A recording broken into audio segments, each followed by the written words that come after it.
Hello everyone, स्वागत है आपका अपने यूट्यूब चैनल पर। तो दोस्तों, ये हमारा नंबर सीरीज का पार्ट थर्ड है। इससे पहले हमने 2 पार्ट पढ़ा चुका है और ये हमारा वही क्वेश्चन है जो अभी तक रेलवे में बना है। यानी अभी तक जितने भी क्वेश्चन रेलवे ने पूछा है वो हम करा रहे हैं। और ये हमारा बुक है घटना चक्र, ठीक है। घटना चक्र से हम करा रहे हैं और इन सब प्रश्नों को हम सॉल्व करने के लिए हम आपको बता दें, छोटा छोटा मेथड और आसान तरीका बताएंगे। तो चलिए स्टार्ट करते हैं। 2 अंकों की एक संख्या के अंकों का योग 14 है। यदि उसमें 36 जोड़ा जाता है तो उसके अंकों का स्थान आपस में बदल जाता है। तो दोनों अंकों में से छोटा अंक कौन सा है? देखिए, ये हमारा क्वेश्चन जो है, ये देखिए 12 या 13 बार पूछा है। देखिए, ये हमारा क्वेश्चन 13 बार पूछा है और रेलवे रिपीट करता है क्वेश्चन, ठीक है। क्वेश्चन रिपीट करता है और देखिए यही क्वेश्चन आपका 13 बार पूछा है। तो ये तो आपको मालूम होगा, इसका आंसर तो वैसे 5 होगा। तो देखिए, इस क्वेश्चन को करने का बहुत तरीका है, ठीक है। आप इसे मान कर भी कर सकते हैं, जैसे कि संख्या 10x प्लस वाई, और ये एक इक्वेशन बन जाएगा और बहुत बड़ा सॉल्व हो जाएगा, ठीक है। और इस मेथड से नहीं करना। देखिए, इसे करने के लिए हम आपको बहुत ही आसान तरीका बताएंगे। देखिए, कह रहा है 2 अंकों की एक संख्या के अंकों का एक 14 है, ठीक है। कोई संख्या है और कह रहा है उसका योग क्या है, कितना है, 14 है। और कह रहा है लास्ट में, देखिए कह रहा है तो दोनों अंकों में से छोटा अंक क्या है। दोनों अंकों में से छोटा अंक पूछ रहा है ना। देखिए विकल्प ए, देखिए विकल्प ए में अगर छोटा अंक 4 रहेगा, अगर छोटा अंक 4 रहेगा और इनका योग, देखिए इनका योग यानी पूरा जोड़ने पर 14 आएगा। देखिए कोई संख्या है उसका योग 14 है और पूछ रहा है छोटा अंक क्या होगा। अब बताइए यहाँ पर हम क्या रखें कि 14 आ जाए। देखिए अब यहाँ पर हम क्या रखेंगे कि 14 आ जाए। देखिए अगर यहाँ पर 10 रखेंगे तो 14 आ गया। लेकिन हमारा देखिए क्वेश्चन में कह रहा है 2 अंकों की एक संख्या के अंकों का योग, ठीक है। तो अंकों का योग पूछ रहा है, तो ये तो हमारा संख्या आ गया। संख्या आ गया ना, 10 हमारा क्या है, संख्या है। अंक रहेगा तो 4 5 एक अंक में रहेगा। तो विकल्प ए तो वैसे गलत हो गया। विकल्प बी, देखिए बी में क्या दिया है बताइए। बी में आपका दिया है 5, ठीक है। 5 में हम अब क्या जोड़ें, 5 में अब क्या जोड़ो कि इन दोनों का योग 14 आ जाए, ठीक है। दोनों का योग 14 आएगा। अब देखिए 5 में क्या जोड़ेंगे 14 आ जाएगा बताइए, 9। 9 5 14। इसका मतलब क्या हुआ, पहला कंडीशन तो फॉलो कर रहा है। अब फिर कह रहा है उसमें 36 जोड़ा जाता है तो अंकों का स्थान बदल जाता है। अब देखिए जो आया है 5, ठीक है, जो आया है 5, इसमें अगर हम 36 जोड़े, इसमें अगर 36 जोड़े तो अंकों का स्थान बदल जाता है। अंक क्या है हमारा 14, अगर जोड़ेंगे तो इसका स्थान क्या हो जाएगा, बदल जाएगा 41। अब जोड़ के देखिए 6 5 11 और 3 और 1 4। अब देखिए 41 आ गया ना। इसका मतलब इसे हम जोड़े हैं तो हमारा क्या हुआ है, संख्या का, बताइए संख्या के अंकों का मान क्या हुआ, बदल गया है। तो इसका विकल्प क्या हो जाएगा बताइए, इसका विकल्प बी वाला क्या हो जाएगा, सही हो जाएगा। तो छोटी संख्या हमारा क्या होगा, बी होगा, ठीक है। तो आई होप ये क्वेश्चन आपको समझ में आया होगा। चलिए अगला क्वेश्चन देखते हैं। किसी शहर की जनसंख्या उसके 5वें भाग से 5000 अधिक है। शहर की जनसंख्या बताइए। देखिए इस क्वेश्चन को करने के लिए बहुत ही तरीका है, लेकिन ये आप करेंगे तो एक्स वाई मान के करेंगे तो बहुत बड़ा हो जाएगा। हम आपको बहुत ही सिंपल मेथड बता रहे हैं और ये जो आपका मेथड है ना, ये आपका हर एक चैप्टर में काम आएगा। Percentage, profit and loss, simple interest, यानी सब पार्ट में ये काम आएगा। देखिए ये मेथड कौन सा है। देखिए कह रहा है किसी शहर की जनसंख्या उसके 5वें भाग से 500 अधिक है। इसका मतलब ये हुआ, अगर शहर की जनसंख्या 5 है, शहर की जनसंख्या 5 है और इसका 5 का 1, 5 का 1, देखिए कह रहा है 5 का 1 भाग से अधिक है। देखिए अगर शहर की जनसंख्या, ये हमारा नीचे वाला पूरा टोटल होता है, ये हमारा हमारा टोटल होता है। ये हमारा टोटल क्या है, टोटल जनसंख्या है, टोटल जनसंख्या है।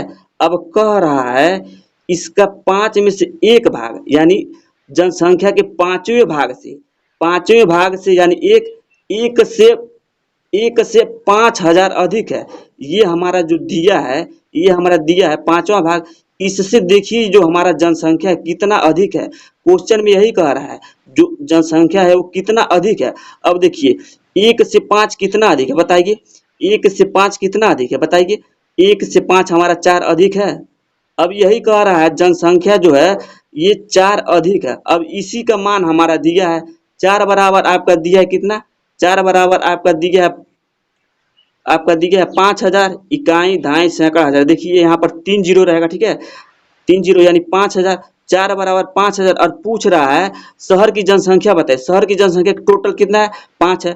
अब बताइए 4 बराबर 5000, तो 5 बराबर निकाल लीजिए, हो जाएगा आपका 5000 डिवाइड बाई 4। और पूछ रहा है टोटल, टोटल हमारा क्या है, टोटल जनसंख्या 5 है, 5 का मान निकाल लीजिए। अब देखिए काटिए, कटेगा कितना, 12 चौको 48 यानी 12 होगा, 12 50। और इसमें किसका गुणा करना है, 5 का। अब गुणा कर दीजिए, देखिए 5 5 25, 5 5 25, 5 दूना 10, 2 12, 5 कम 5 1 6 और एक जीरो लगा दिए, यानी 6 2 5 जीरो। इसका विकल्प कौन सा है, सी वाला। इसका विकल्प क्या है, सी वाला सही हो जाएगा, ठीक है। तो आई होप ये क्वेश्चन आपको समझ में आया होगा। तो चलिए अगला क्वेश्चन देखते हैं। राजीव को अंग्रेजी में अंकगणित में मिले अंकों के 1/3 अंक मिले। यदि उसे दोनों विषयों में कुल 128 अंक मिले हों तो उसे अंकगणित में कितने अंक मिले। देखिए बहुत ही अच्छा क्वेश्चन है। देखिए इसे कैसे करेंगे, कह रहा है राजीव को अंग्रेजी में अंकगणित में मिले अंकों के 1/3 मिले। अंग्रेजी, अंग्रेजी यानी कोई सब्जेक्ट है अंग्रेजी यानी इंग्लिश, और एक क्या है, अंकगणित यानी मैथ है, मैथ है। अब कह रहा है अंक गणित में मिले अंकों के 1/3 अंक किसको मिले, अंग्रेजी को मिले। अगर मैथ में 3 मिला है तो 3 का 1/3 यानी 1 उसको इंग्लिश में मिला है।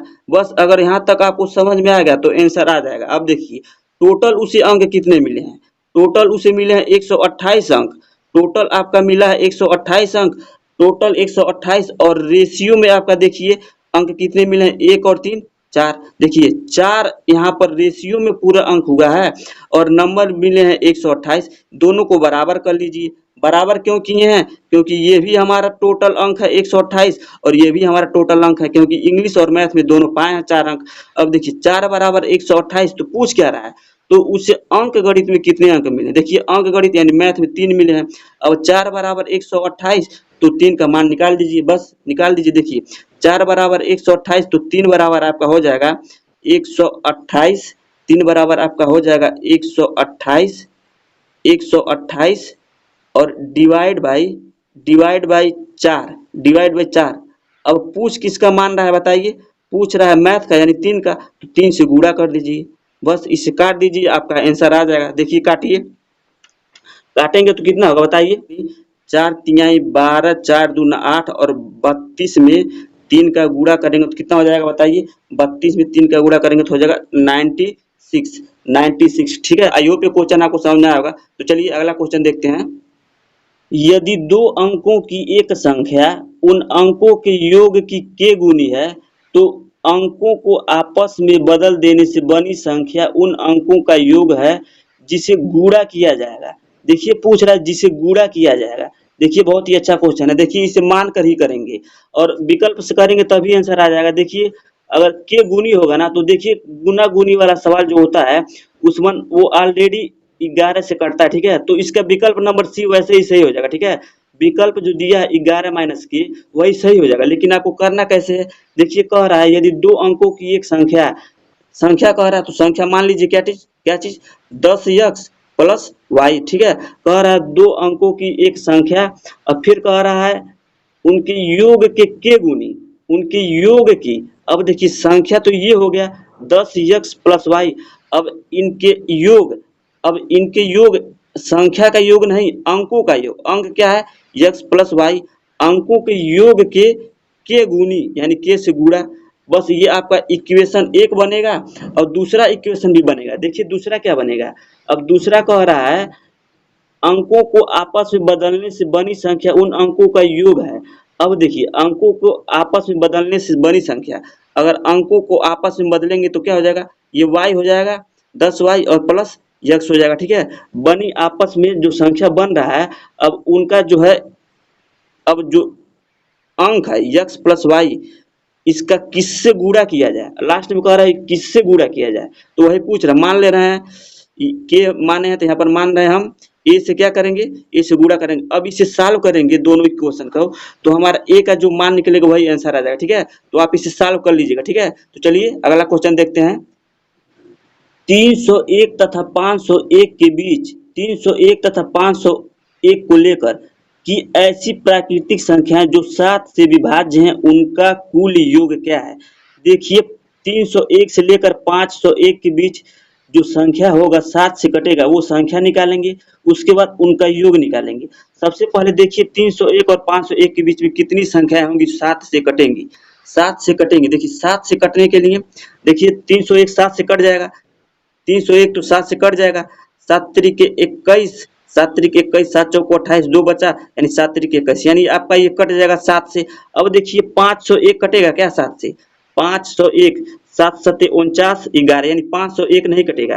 देखिए उससे कम कौन सी संख्या होगी, उससे कम होगी, कितना शेष बचा है, शेष बचा है आपका 3 यानी आपका 497, ठीक है। 497 आपका 7 से कटेगा। अब 301 को लेकर और 497 को लेकर यानी इसके बीच में कितनी संख्याएं हैं, कितनी संख्याएं हैं जो हमारा किससे कटना चाहिए बताइए, जो हमारा 7 से कटेगा। अब देखिए 301 से लेकर 497 के बीच में निकालना है ना, तो देखिए 497 माइनस 301 कर लीजिए और इसमन से घटाकर 7 से डिवाइड कर दीजिए। जो संख्या आएगा उसमन 1 जोड़ देंगे तो हमारा जो 7 से कटेगा वो संख्या निकल जाएगा। देखिए 497 में से 301 घटाइए 196 यानी 196 बचेगा, इसको डिवाइड देना है 7 से और जो आएगा उसमें 1 जोड़ देंगे तो हमारा पूरा जो 7 से कटेगा वो संख्या निकल जाएगा। देखिए काटिए 7 दूना 14, 7 दूना 14, 14 और 5 19 56 हो जाएगा और 7 8 56 यानी 7 दूना 14 और 7 8 56, ये हमारा 28 आ गया और इसमें 1 जोड़ दीजिए, 1 जोड़ेंगे तो हमारा कितना हो जाएगा 29। ये हमारा 7 से कटने वाला 301 और 497 के बीच 29 संख्या है। अब पूछ रहा है क्वेश्चन में, देखिए पूछ रहा है उनका योग निकालने के लिए क्या करेंगे बताइए, प्रथम संख्या प्लस लास्ट संख्या। देखिए योग निकालने के लिए क्या करेंगे, प्रथम संख्या यानी प्रथम संख्या क्या है 301, प्रथम संख्या प्लस लास्ट संख्या कितना है बताइए, लास्ट संख्या आपका 497, प्रथम संख्या प्लस लास्ट संख्या डिवाइड बाय 2 और इनका पूरा में गुणा करना है जो हमारा टोटल कुल संख्या आया है। अब बताइए कुल संख्या कितना आया बताइए, कुल संख्या आपका है 29, कुल संख्या कितना है 29। अब इसे सॉल्व कर दीजिए, सॉल्व कीजिए, देखिए काटिए, सॉल्व करेंगे तो आपका हो जाएगा 301 और 497 कितना हो जाएगा 4 3 7 798 होगा, कितना होगा बताइए 798 गुणे दोनों और यहाँ पर देखिए ये आपका डिवाइड के रूप में 2 है। अब इसे काटिए 2 3 6 2 3 6 2 9 18 और 2 9 18 2 9 18 2 9 18 399 होगा और इसमें 29 का हमारा गुणा करना है, बस इसे गुणा कर दीजिए आंसर आ जाएगा। देखिए 29 डायरेक्ट 30 से कीजिए, 30 और 30 मान लीजिए, इसे 4 में 3 चौको 12,000 आएगा, 9981 और 1 7। अब देखिए लास्ट में 7 1 आएगा, देखिए विकल्प में कौन सा है, देखिए विकल्प में तो दिया 7 1 सब में दिया है, देखिए विकल्प में 7 1 सब में दिया है, लेकिन यहाँ पर देखिए 30 और यहाँ पर 30 मान ले रहे हैं और यहाँ पर 400 मान रहे हैं तो 12,000 के आसपास आएगा, लेकिन एक बड़ा माने है ना, बड़ा माने तो 11,000 के पास आंसर आएगा। देखिए 11,000 के आसपास, देखिए डी वाला सही है, ए वाला में तो लास्ट में 77 आया है लेकिन डी वाला में 7 1 आ गया और 11,000 के आसपास आंसर होगा तो हमारा कितना हो जाएगा बताइए 11,5,7 1, ठीक है। तो इसका विकल्प नंबर डी वाला सही हो जाएगा, ठीक है। तो चलिए अगला क्वेश्चन देखते हैं। यदि किसी 2 अंकों वाली संख्या को सबसे बड़ी 1 अंकों वाली प्राथमिक संख्या प्राइम नंबर से विभाजित किया जाए तब शेषफल का मान 4 होता है। यदि उस संख्या के दोनों अंकों का अंतर 4 है तब वह संख्या क्या है। देखिए बहुत ही अच्छा क्वेश्चन है, इसे भी XY मानकर कर सकते हैं लेकिन यहाँ पर XY नहीं मानेंगे। देखिए कह रहा है किसी 2 अंकों वाली संख्या को सबसे बड़ी 1 अंक वाली प्राथमिक संख्या। अब बताइए प्राथमिक संख्या किसे कहते हैं, प्राइम नंबर किसे कहते हैं बताइए। प्राइम नंबर उसे कहते हैं जो स्वयं से कटे और 1 से कटे, उसे हम प्राइम नंबर या प्राथमिक संख्या कहते हैं। अब कह रहा है 1 अंकों वाली संख्या रहनी चाहिए। देखिए कह रहा है सबसे बड़ी 1 अंकों वाली प्राथमिक संख्या। अब बताइए सबसे बड़ी 1 अंक वाली प्राथमिक संख्या क्या होगी।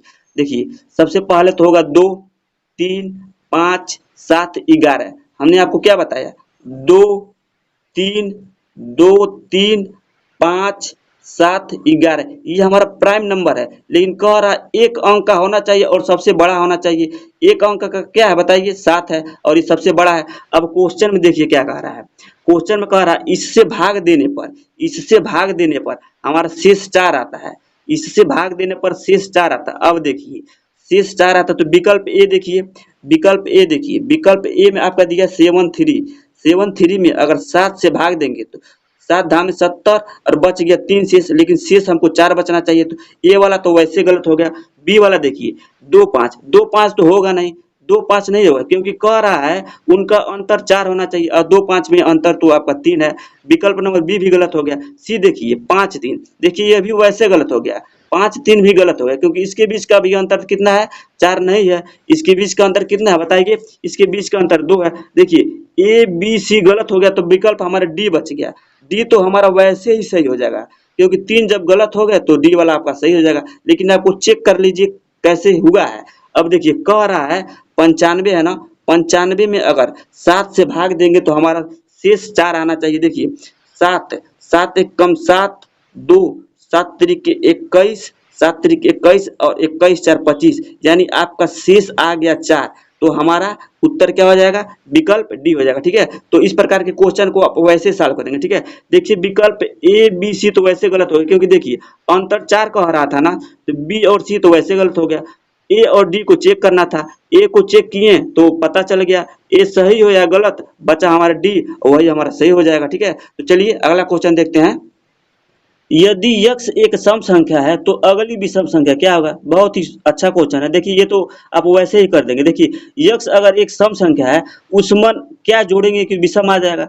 सम में एक जोड़ देंगे तो हमारा विषम आ जाएगा। देखिए इसे करेंगे कैसे, कह रहा है यक्स कोई सम संख्या है, यक्स कोई सम संख्या तो हमको इसे विषम बनाना है। विषम बनाने के लिए हम इसमें एक जोड़ देंगे तो हमारा क्या हो जाएगा, विषम हो जाएगा। ये हमारा विषम हो जाएगा। देखिए करना कैसे है, अगर कह रहा है यक्स कोई सम संख्या किसे कहते हैं, 2 4 6 8 10 और विषम संख्या 3 5 7। अब कह रहा है हमको विषम बनाना है। अगर हम मान ले रहे हैं कोई सम संख्या 2 है और उसको हम विषम बनाएंगे तो अगर उसमें हम एक जोड़ देंगे तो हमारा क्या हो गया, 3 3 हमारा क्या हो गया, विषम हो जाएगा। अगर उसी प्रकार हम सम ले रहे हैं 4, अगर 4 ले रहे हैं इसमें एक जोड़ेंगे तो कितना हो जाएगा, 5, ये भी हमारा क्या हो गया, ये भी हमारा विषम हो गया। वही कह रहा है अगर सम संख्या में क्या जोड़े कि विषम हो जाएगा, तो हम एक जोड़ेंगे तो हमारा क्या होगा, विषम हो जाएगा। तो इसका आंसर क्या होगा बताइए इसका आंसर क्या हो जाएगा, बी वाला हो जाएगा। यानी किसी भी सम संख्या में कोई भी सम संख्या हो उसमें एक जोड़ेंगे तो हमारा ऑलरेडी विषम संख्या होगा। ठीक है, तो इसका विकल्प क्या होगा, विकल्प बी वाला सही हो जाएगा। ठीक है, तो चलिए अगला क्वेश्चन देखते हैं। वह न्यूनतम धनात्मक पूर्ण संख्या n जिसके 24 विभाजक हैं, एक तथा n दोनों को लेकर नहीं है। इस पर कह रहा है नहीं है और भी क्या चीज, विभाजक। अब देखिए विभाजक कैसे निकाला जाता है, विकल्प ए ले लीजिए। देखिए विकल्प ए में क्या दिया है बताइए, विकल्प ए में आपका क्या दिया है, देखिए विकल्प ए में आपका दिया है 4 2 0, कितना दिया है 4 2 0।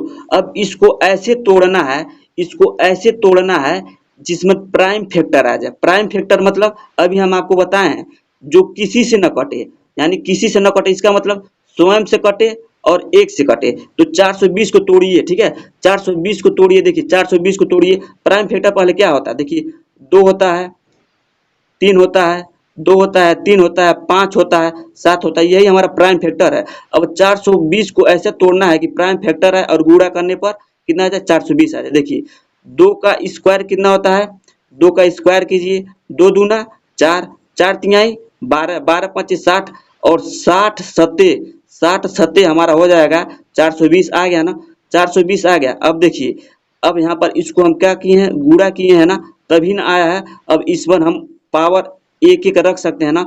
अब हमको क्या निकालना है बताइए, विभाजक। अब विभाजक निकालने का नियम क्या होता है, विभाजक निकालने का नियम होता है जो हमारा पावर दिया है, जो हमारे ये पावर दिया है उसमें एक जोड़ लीजिए और गुणा कर लीजिए। पावर दिया है कितना, 2, 2 में एक जोड़ लीजिए, फिर पावर कितना दिया, 1, 1 में एक जोड़ लीजिए, सब पावर में एक एक जोड़कर गुणा कर लीजिए। देखिए 2 और 1 कितना हो गया, 3 और 1 1 2, फिर 1 1 2, फिर 1 1 2। अब इन पूरे को गुणा कर लीजिए, गुणा कीजिए, कितना होगा, 3 दूना 6, 6 दूना 12, 12 दूना 24, ये हमारा 24 आ गया। और क्वेश्चन में कह रहा है कि 24 विभाजक है, देखिए इसका तो 24 विभाजक आ गया, यानी ये वाला हमारा हमारा ऑप्शन सही नहीं होगा। कह रहा लास्ट में नहीं है, हमको नहीं निकालना है, ठीक है।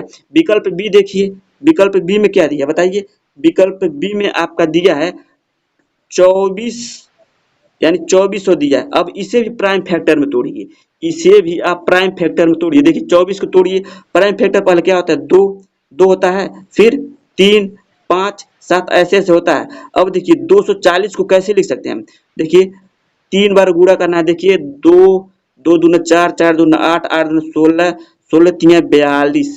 देखिए 2 पर पावर अगर 4 करेंगे, 2 पर पावर 4 करेंगे तो 16 होगा, और 16 तीन 48, और 48 पच्चीस आपका होता है 240, ये 7 नहीं रहेगा, ठीक है, 7 नहीं रहेगा। अब देखिए 2 चौको 8, अब देखिए 16 तीन 48, 48 पच्चीस 240, 240 आ गया ना, हमको 240 लाना था। अब देखिए इस पर एक रख लीजिए, इस पर एक रख लीजिए। अब देखिए पावर में एक जोड़कर, पावर में एक जोड़कर गुणा कर लीजिए, पावर में एक जोड़िए, 4 1 5, 1 1 2, 1 1 2, अब गुणा कीजिए, 5 दूना 10, 10 दूना 20।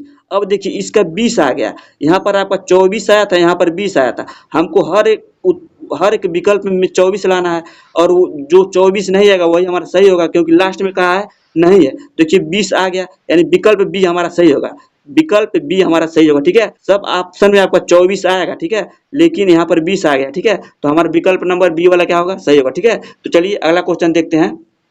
56 और 84 दोनों का दूसरा सबसे बड़ा गुणनखंड कौन सा है। देखिए ये क्वेश्चन नंबर 25 है, कह रहा 56 और 84 दोनों का दूसरा सबसे बड़ा गुणनखंड कौन सा होगा। देखिए इसे भी करेंगे तो बहुत बड़ा होगा, लेकिन आपको इसे बिना पेन पेपर से कर सकते हैं। हमने आपको क्या कहा, बिना पेन पेपर का सॉल्व कर सकते हैं। देखिए ऑप्शन में दिया 24, 14, 18, 23, और सबसे बड़ा गुणनखंड लेना है जो 56 और 84 दोनों का सबसे बड़ा हो। अब देखिए इसका आप मौसों निकाल लीजिए। अब मौसों क्या होता है बताइए, जो दोनों को काट दे। अब देखिए 24 तो दोनों को काटेगा नहीं, फिर देखिए 18, 18 भी नहीं काटेगा, 23 भी नहीं काटेगा। बी वाला देखिए 14 चौको 56 और 14 छके 84, इसका मतलब जो दिया है विकल्प बी यही हमारा सही हो जाएगा, ठीक है, विकल्प बी हमारा सही हो जाएगा, ठीक है। तो इसका आंसर क्या हो जाएगा, 14। निम्नलिखित में से कौन सी संख्या के गुणनखंडों की संख्या सम संख्या होगी।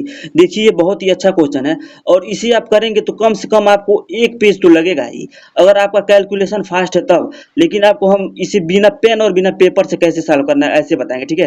देखिए इसका आंसर तो आप वैसे ही लगा सकते हैं, ठीक है, इसका आंसर आपका बी होगा, इसका आंसर आपका बी होगा। देखिए लेकिन आपको करना कैसे है, इसका हम आपको कॉन्सेप्ट क्लियर करा दे रहे हैं, ताकि इस तरह का क्वेश्चन आए तो आपको छूटे नहीं। देखिए कह रहा है गुणनखंडों की संख्या सम होगा। देखिए गुणनखंडों की संख्या सम कब होगा, हम आपको बता रहे हैं। देखिए गुणनखंडों की संख्या सम कब होगा, जब जब देखिए सम होगा जब हमारा जो संख्या दिया है, अगर उसका पूर्ण वर्ग नहीं बनेगा। हमने क्या कहा, अगर पूर्ण वर्ग मतलब स्क्वायर, यानी जिस संख्या का स्क्वायर नहीं बनेगा। देखिए नहीं बनेगा ना, नहीं बनेगा, अगर नहीं बनेगा तो वो हमारा क्या होगा, वो हमारा क्या होगा, सम होगा। क्या बताए हैं, सम होगा। अब देखिए अब सम होगा अगर विषम पूछ दे तब, अगर विषम पूछ दे तब इसका मतलब क्या होगा, पूर्ण वर्ग नहीं बनेगा, तो इसमें क्या बताइए, पूर्ण वर्ग बनेगा, इसमें पूर्ण वर्ग बनेगा, ठीक है, पूर्ण वर्ग बनेगा। अब इतना अगर आपको समझ में आ गया तो आप कर लेंगे। अब देखिए ये जो संख्या दिया है 169, फिर 36289, अब इसमें से हमको ये पता करना है, इसमें से हमको ये पता करना है कौन वर्ग है और कौन सा वर्ग नहीं है, ठीक है। निकालने का हम आपको बहुत ही आसान मेथड बता रहे हैं। देखिए विकल्प दिया है 16900, देखिए 169 तो देखिए 13 का, बताइए 13 का ये क्या है, वर्ग है, 169 13 का वर्ग है। अब देखिए लास्ट में 2 जीरो दिया है ना, अगर लास्ट में 2 जीरो दिया है तो 1 जीरो लगा दीजिए। इसका मतलब क्या हुआ, जो विकल्प ए है वो 130 का क्या है, 130 का क्या है, वर्ग है, ठीक है, इतना चेक कर लीजिए। अब फिर देखिए बी वाला देखिए, बी में क्या दिया है, बी में आपका दिया है 36, 36 और लास्ट में आपका 3 जीरो दिया है। देखिए लास्ट में 3 जीरो दिया है ना। अब 36 तो आपका 6 का है, 36 तो 6 का है। अगर यहाँ पर 2 जीरो रहता तो 1 जीरो लगा देते तो हमारा 60 का ये बन जाता, 60 का बन जाता। लेकिन यहाँ पर एक लास्ट जीरो है ना, तो ये यानी ये 3600 जो है, यानी 36,000 जो है, ये 36,000 ये हमारा वर्ग नहीं है। तो यही हमारा आंसर हो जाएगा। आपको पूरा चेक करने की जरूरत भी नहीं है, ठीक है। अब कह रहा पूर्ण वर्ग नहीं है, पूर्ण वर्ग नहीं बनेगा।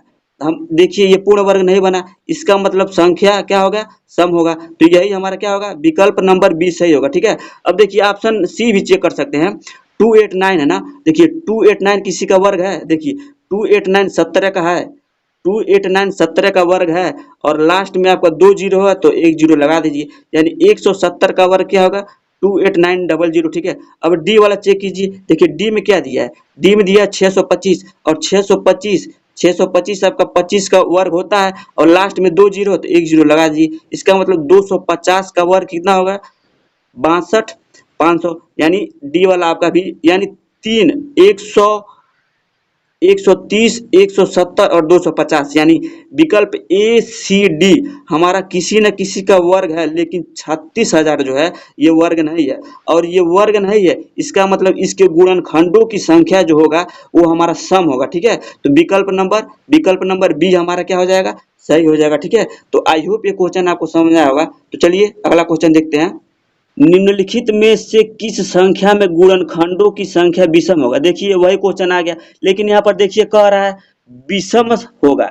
अब देखिए वहां पर सम कह रहा था, यहाँ पर विषम कह रहा है, तो इसे तो आप वैसे कर देंगे। अब बताइए जिसका पूर्ण वर्ग संख्या बनेगा, जिसका पूर्ण वर्ग संख्या बनेगा, इसका मतलब जिसका वर्ग बनेगा उसका गुणनखंडों की संख्या हमारा विषम होगा।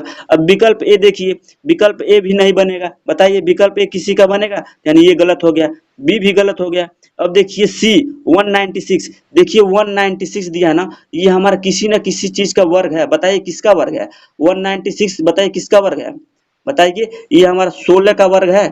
ये हमारा देखिए, ये हमारा किसका वर्ग है, 16 का वर्ग है, ठीक है। 16 का वर्ग है, ये हमारा 16 का वर्ग है, और लास्ट में 2 जीरो है, 1 जीरो लगा दीजिए। इसका मतलब 160 का वर्ग 19600 है। तो इसका आंसर क्या हो जाएगा, बताइए। सी वाला विकल्प सही हो जाएगा, ठीक है। तो आई होप ये क्वेश्चन आपको समझ में आया होगा। तो चलिए अगला क्वेश्चन देखते हैं। किसी पार्किंग में प्रति 3 सेकेंड में एक कार प्रवेश करती है तथा प्रत्येक 7 सेकेंड में एक कार निकलती है। पार्किंग लॉट के भरने की दर प्रति कार कितने सेकेंड। देखिए लास्ट में कह रहा है प्रति कार, यानी प्रति कार निकालना है ना। देखिए किसी पार्किंग में प्रति 3 सेकेंड में एक कार जाती है, यानी 3 सेकेंड में एक कार, 3 सेकेंड में एक कार जाती है, इसका मतलब जाती है तो प्लस। फिर कह रहा है तथा प्रत्येक 7 सेकेंड में एक कार निकलती है। प्रत्येक 7 सेकेंड में एक कार निकलती है, मतलब माइनस। अब इसे सॉल्व कीजिए, ठीक है, इसे सॉल्व कीजिए। 3 सत्ते 21, 3 सत्ते 21 और 3 सत्ते 21, 7 माइनस 3, ये हमारा होगा 7 माइनस 3, घटाइए 4, 7 में 3 जगह बचेगा 4, 4/21। अब ये जो 4/21 निकला है, ये पार्किंग लॉट के भरने की दर नहीं है, हमको कार की भरने की दर निकालना है। तो कार को भरने के लिए देखिए 21 में 4 जाती है ना, तो उसे भरने के लिए जो सेकेंड लगेगा, ये 21 में 4 नहीं बल्कि 4 में 21 होगा, 4 में 21 होगा, यही हमारा सेकेंड होगा, ठीक है। सेकेंड। अब देखिए आंसर क्या दिया है, आंसर देखिए, आंसर इसे निकाल लीजिए। 4 5 20, 4 5 20 बच गया 1, 4 5 20 और 21, 21 यानी 4। हमारा विकल्प नंबर क्या हो जाएगा, 5 सही 1/5 सही 1/4, यानी कौन सा विकल्प है बताइए। विकल्प नंबर हमारा बी, बी वाला हमारा क्या होगा, सही हो जाएगा, ठीक है। तो आई होप ये क्वेश्चन आपको समझ में आया होगा। चलिए अगला क्वेश्चन देखते हैं। 225 मीटर लंबे बाड़े में 26 पेड़ इस प्रकार लगाए गए हैं जिनके बीच की दूरी बराबर है। बाड़े के प्रत्येक किनारे पर एक पेड़ हो तो पेड़ों के बीच की दूरी क्या है। देखिए इसे तो आप बिना पेन और बिना पेपर के सॉल्व कर सकते हैं। देखिए 26 पेड़ है ना, 26 में से एक कीजिए, कम कीजिए 25, और 25 का 225 में डिवाइड लगा दीजिए, 25 9 125। इसका विकल्प ए सही हो जाएगा, विकल्प ए आपको सही हो जाएगा। लेकिन आपको करना कैसे है, यदि कोई बाड़ा है, ठीक है, उसमें हमको पेड़ लगाना है। देखिए पेड़ लगाएंगे तो जो हमारा ये बीच की दूरी है ना, ये जो बीच की दूरी है, इसी को पूछ रहा है, ठीक है, इसी का मान पूछ रहा है कि उसकी दूरी कितना होगा, ठीक है। देखिए अगर पेड़ एक एक किनारे लगेगा, एक एक किनारे पेड़ लगेगा, तो देखिए पेड़ों की संख्या तो हमारा होगा, पेड़ों की संख्या जो होगा उससे एक कम दूरी होगा। देखिए कैसे, देखिए हमारा अगर कोई पेड़ है, 1 2 3 4 5 6 7 8, अगर हम 8 पेड़ लगाए हैं, किनारे किनारे पर भी लगा है, ठीक है, क्वेश्चन में कह भी रहा है किनारे किनारे पर भी पेड़ लगा है। अगर यहाँ पर देखिए 8 पेड़ लगाए हैं तो इनके बीच का गैप देखिए कितना बन रहा है। देखिए 1 2 3 4 5 6 7, देखिए पेड़ तो 8 है लेकिन गैप हमारा 7 का बना है, ठीक है। बस अगर ये आपको समझ में आ गया, तो अगर आपको ये समझ में आ गया तो आपको क्वेश्चन को करने में कोई परेशानी नहीं होगी। अब देखिए 26 पेड़ लगाना है ना, तो उससे एक कम कर दीजिए। देखिए जैसे यहाँ पर 8 पेड़ लगाए थे तो 7 कम की, एक कम किए तो 7 हो गया। उसी प्रकार 26 में से एक कम कीजिए, 25, यानी हमको 25 ही मतलब ये 25 ही गैप लाना, ठीक है। तो दूरी कितना दिया है, दूरी दिया है आपका 2 2 5, कितना दिया है 225, और 25 से डिवाइड दीजिए, 25 नवा 125। अब देखिए 25 नवा यानी उनके बीच की दूरी क्या होगा, 9 9 होगा, ठीक है। तो 9 आपका मीटर, 9 मीटर में होगा, ठीक है। तो इसका विकल्प क्या हो जाएगा, ये वाला, ठीक है। तो आई होप ये क्वेश्चन आपको समझ में आया होगा। तो चलिए अगला क्वेश्चन देखते हैं। एक विशिष्ट लदान में 120 नई कारें हैं, जिनमें से 2/3 कारों में रेडियो लगे हुए थे और 2/5 कारों में एयर कंडीशनर लगे हुए थे। यदि 20 कारों में न रेडियो और न ही एयर कंडीशन लगे हुए थे, तो इस पारेषण में कितनी कारों में रेडियो और एयर कंडीशनर दोनों लगे हुए थे। देखिए इस क्वेश्चन को भी करने का बहुत ही तरीका है। इसे वेन डायग्राम से भी कर सकते हैं, मान के भी कर सकते हैं, लेकिन देखिए इसे कैसे करेंगे। कह रहा है 120 नई कारें हैं, ठीक है, 100, ये हमारा क्या है, 120 नई कारें हैं, जिनमें से 2/3 कारें रेडियो हैं। इसमें से 2/3 क्या है, रेडियो है। देखिए 3 चौको 12, 40 दूना 80, यानी 80 हमारा क्या है, 80 हमारा रेडियो है, 80 हमारा रेडियो। फिर देखिए क्वेश्चन में क्या कह रहा है, और 2/5 कारों में एयर कंडीशन, यानी 120 में 2/5 में एयर कंडीशन। देखिए 5 दूना 10, 5 दूना 10, 5 चौकी 20, यानी 24 दूना 48, यानी 48 में हमारा एयर कंडीशन यानी एसी लगा हुआ है। फिर कह रहा है यदि 20 कारों में न रेडियो और न ही एयर कंडीशनर। अब देखिए 120 में 120 में 120 में से 20 निकाल देंगे तो 120 में से 20 जो है, इसमें से न रेडियो निकला, न रेडियो लगा है और न ही एयर कंडीशनर, ठीक है। तो कितना हो जाएगा, ये हमारा हो जाएगा 100। अब देखिए इसे सॉल्व कैसे करना है। अब यहाँ पर देखिए 80 रेडियो और 48 एसी, यानी 80 और 48 जोड़ेंगे, 80 और 48 जोड़ेंगे तो हमारा कितना हो जाएगा बताइए। ये हमारा हो जाएगा 8 और 8 4 12, यानी 128 में रेडियो और एसी है। और इसमन भी देखिए 100 में क्या है, तीनों है। अब देखिए 128 में से अगर 100 निकाल देंगे तो हमारा जो 28 बचेगा, अब देखिए जो 28 बचेगा यही क्या हो जाएगा, यही हमारा हो जाएगा क्या चीज, इसमें एयर कंडीशनर और रेडियो, एयर कंडीशनर और रेडियो दोनों लगे हैं, ठीक है। तो इसका 28 आंसर कौन सा होगा, विकल्प नंबर बताइए। विकल्प नंबर हमारा हो जाएगा विकल्प डी, ठीक है। तो आई होप ये क्वेश्चन आपको समझ में आया होगा। तो दोस्तों कैसा लगा हमारा आज का वीडियो, क्या आपके वीडियो से कुछ हेल्प हुआ है और इस वीडियो से आप कुछ सीखे हैं। अगर इस वीडियो से आप कुछ सीखे हैं तो वीडियो को लाइक कीजिए, और चैनल पर पहली बार विजिट किए हैं और चाहते हैं कि इसी तरह की वीडियो आपको मिलता रहे तो चैनल को सब्सक्राइब कर लीजिए। तो मिलता हूँ आपसे नेक्स्ट वीडियो में, तब तक के लिए धन्यवाद।